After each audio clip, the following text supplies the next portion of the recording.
welcome to Hevsel Weekly.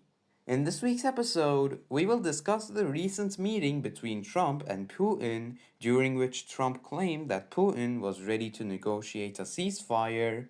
We will also cover the suspected attack on the Union rally in Munich that took place 10 days before the federal elections and the mass layoffs at Jeff Bezos' space firm Blue Origin.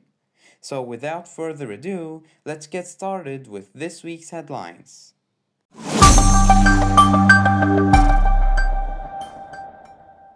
Let's begin with the Munich Union rally attack.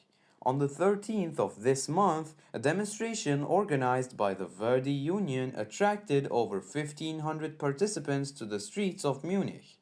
While the rally was taking place, a 24-year-old Afghan asylum seeker deliberately drove a Mini Cooper into a crowd of striking workers, injuring at least 30 people.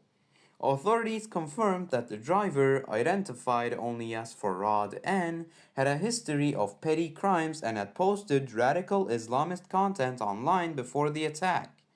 While the incident is considered random, it has intensified fears of growing extremism and tensions surrounding immigration policy ahead of the federal elections. German Chancellor Olaf Scholz condemned the attack, calling for swift justice, while opposition leaders seized the moment to push for hardline immigration policies. Friedrich Merz of the Christian Democratic Union pledged to restore law and order, while Alice Weidel of the far-right AfD criticized the events leading up to the incident, calling it a failure of the state in deporting asylum seekers with criminal records.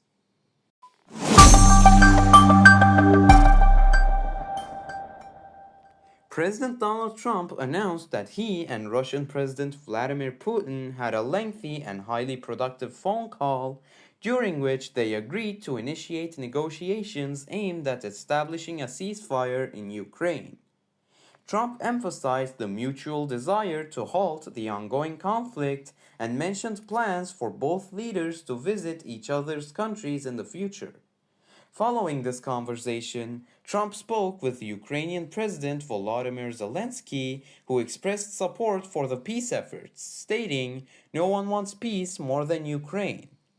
However, concerns have arisen among the EU and within Ukraine regarding the potential terms of the ceasefire, especially after President Trump appeared to suggest that Russia may have the right to hold on to the seized Ukrainian territories.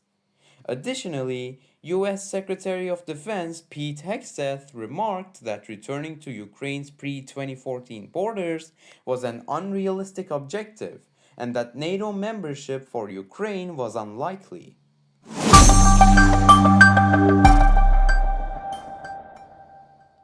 Jeff Bezos' space exploration company Blue Origin has announced layoffs affecting nearly 1,400 employees, amounting to 10% of its workforce.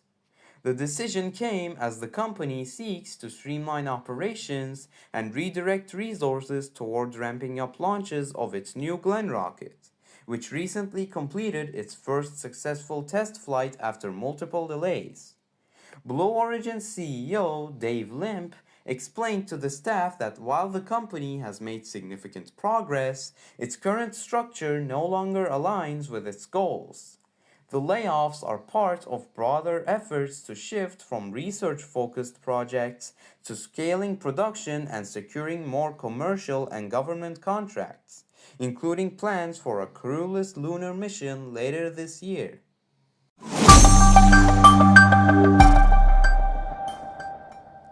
Sudan has confirmed that plans for Russia to establish its first naval base in Africa, located on the Red Sea, will proceed after years of delays. During a visit to Moscow, Sudan's Foreign Minister Ali Youssef Ahmed al-Sharif announced that there were no obstacles to implementing the 2020 agreement, which allows Russia to station up to 4 Navy ships, including nuclear-powered submarines, in Sudan for over 25 years. The base, positioned along a critical global trade route, would give Russia a strategic foothold near the Suez Canal, joining the US and China, which operate bases further south in Djibouti. While internal conflicts in Sudan and shifting allegiances between Russia, the Sudanese military, and the paramilitaries had stalled the progress. The Kremlin has recently strengthened ties with Sudan's military, allowing the deal to be finalized.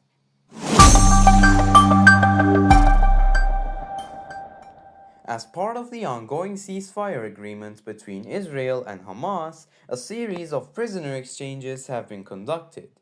To date, Hamas has released 18 Israeli hostages, including civilians and soldiers, in exchange for over 550 Palestinian prisoners held by Israel.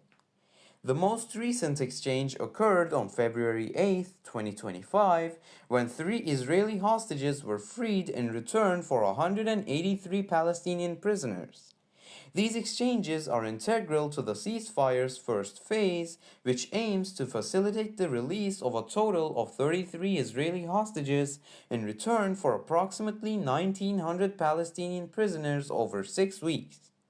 Despite these developments, tensions persist, with Israel warning of resuming military operations if the agreed upon releases are not fulfilled as scheduled.